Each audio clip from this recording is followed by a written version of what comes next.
Hello YouTube, Sidekick here with something a little bit different today.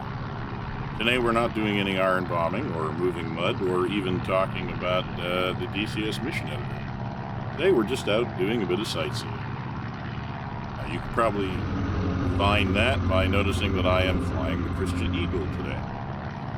All of this actually came about because, this week I felt like taking a little bit of break from air combat, from making missions and making videos that were focused on the air combat side of Digital Combat Simulator. This week I felt a little bit more like focusing on the flying part of DCS. Now, I had been planning to release a mission editor video, and I wasn't really going to make a video about the flying that I was doing. But then I got a little bit intrigued as I was flying around. I kind of started enjoying the scenery.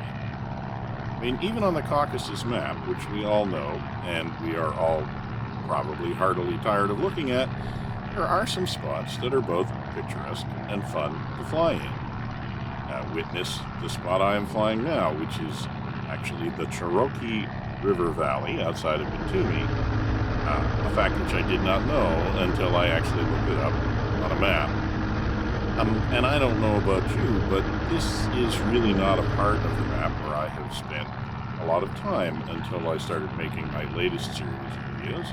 And in the process of kind of scouting around to figure out how to make the Marine Corps series of videos and have Batumi stand in as Chu Lai in Vietnam, I discovered that it's also really an interesting little spot to do some flying. And then a quick search on Google turned up some facts about it that make it an interesting spot in its own right. For instance, I did not know that the Cherokee River, or the Karun River as it is known in Turkey, where it spends most of its time, is actually considered by the Worldwide Fund for Nature and Conservation International as a biodiversity hotspot for both plants and birds. In fact, the Karun is often called Turkey's last wild river and is actually becoming a bit of a magnet for whitewater enthusiasts. It also, as you may be able to divine by the absolute number of high-voltage power lines that you find, has a number of hydroelectric dams. In fact, 9, with like a further 4 or 5 actually planned. But anyways, the whole point is that these are not things that are obvious and not even things that you normally think about when you're flying around. Often we don't even fly low or slow enough to the ground to even appreciate the scenery, which I think you can agree with me is actually quite impressive. Now, it may not be as impressive in DCS as it might be in something like Microsoft Flight Simulator, and I think I am planning on probably getting a hold of Microsoft Flight Simulator so I can test that assertion. It's been a bit of a discussion on my Discord channel this week, but it's still the point being that it's actually kind of just fun sometimes to fly around the DCS map, and especially explore some places that we haven't seen before, and some places which are, frankly, picturesque. And I think it also helps that the graphics in DCS have definitely improved markedly over the last few iterations, particularly the weather modeling, which we talked about a while back. But certainly, you can see even in the time that I've been flying here, we've gone from bright and sunny flying down the river valley to now getting up into the mountains, and it's actually kind of dark and misty, and the clouds seem to be coming in, and it really gives you an interesting atmosphere, and it really is like flying around. So sometimes it's fun just to get out and remember that this is a flight simulator. And sometimes it's just fun to get out and fly. And there are a number of aircraft in DCS that are just fun to fly around. I mean, the Christian Eagle being the obvious example of one that isn't meant for combat at all. But there's some of the other trainer aircraft that are fun to spend your time worrying about flying and not about putting warheads on foreheads, as the saying goes. I think the Super Tucano, for instance, as a free airplane, is another great aircraft for just doing some touring.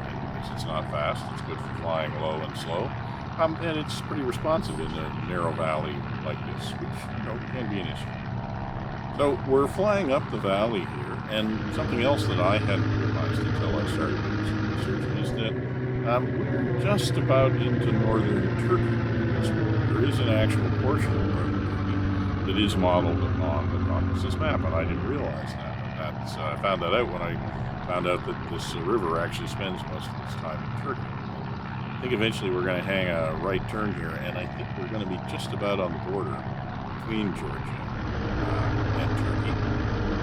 But the other thing that I discovered as I was flying around and enjoying the scenery is realizing when I started doing research just how little I really know about this area that I spend so much time in the simulator. I realized that I, like probably a lot of people out there who play DCS, am a product of a North American education and a Northwestern European ancestry, which basically means that what I know about this part of the world is pretty pathetically limited. It really consists mostly of cartoon level knowledge gained from Western news sources, and then only when something unfortunate or violent happens in this part of the world. And even on all of the course of all of the hours that I spent flying over this terrain, I really have never seen it as anything more than really a source of targets or maybe landing strips. And in fact, I spend most of my time trying to make believe it's somewhere else, often Vietnam. So it was kind of illuminating to look some stuff up on the internet and find out a little bit more about the area. So I think this is actually, if it isn't the border with Turkey, it's pretty close to it. So we're going to head up and actually go over the mountains. And, I found this is a fascinating little part of the flight. Actually climb up out of the valley, and you see we can get up to the top of the crest here, and you definitely feel like you're struggling to make it up to the top, but I think the Eagle has enough guts to get us out of the valley here.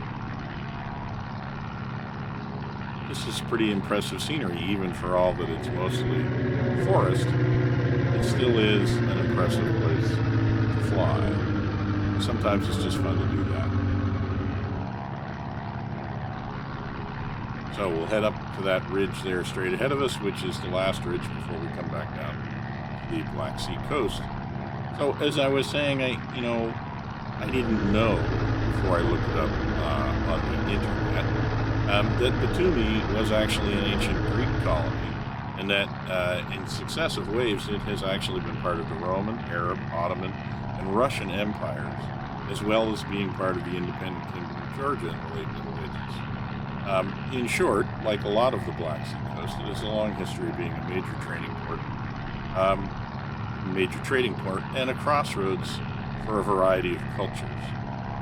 Today, it's actually a major port city that boasts an international oil terminal that's capable of hosting tankers up to 80,000 tons, which is not insignificant. It also has a history. If you read anything from by anybody who's written about the area over the long course of its history, it has a reputation for being a very picturesque spot.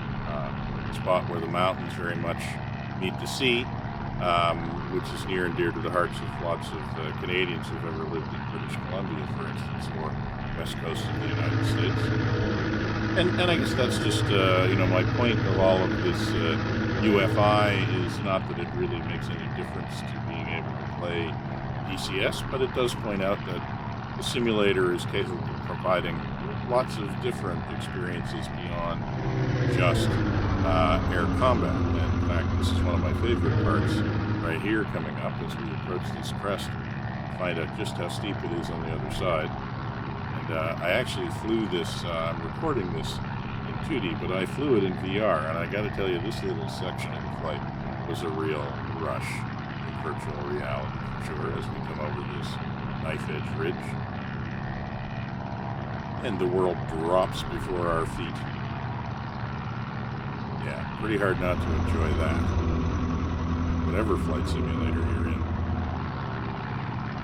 And in point of fact, I think we're actually flying along the Turkey-Georgia border. I'm now realizing that strip that's cut through the trees, that's probably what it is. So it'd be interesting to know more about that little community, which I think is in Turkey, but right on the border with Georgia.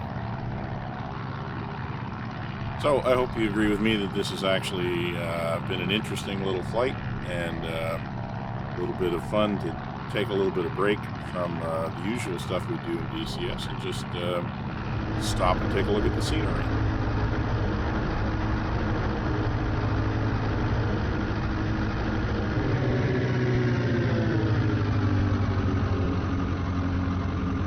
Now, one thing I would note that I found out when I was reading too is that this area of the world is actually subtropical, and it's actually quite wet and quite humid, especially in the summertime. It's not how DCS makes it look, but I guess that's just because the vegetation is modeled the same throughout the entire Caucasus map.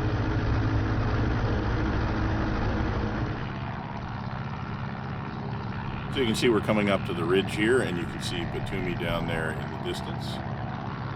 Although I'll note, you probably don't see a lot of Batumi because I'm actually flying on a map that I had been modifying for my Marine Corps mission, so it actually had taken away a lot of the buildings in the Batumi area, and how to do that is something we're going to cover in a future video. So it doesn't look like much like Batumi right now, but it is where we started. It's an island there on the river as we come back down to it.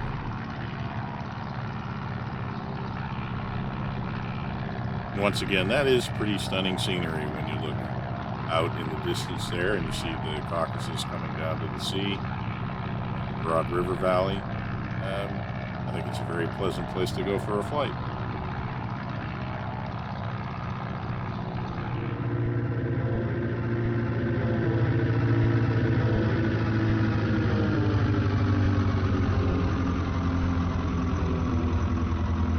It's been fun getting back in the Christian Eagle as well. It's a sporty little plane to fly, and it's a great choice if you just want to get out and fly around, and, feel a little bit of stick and rudder.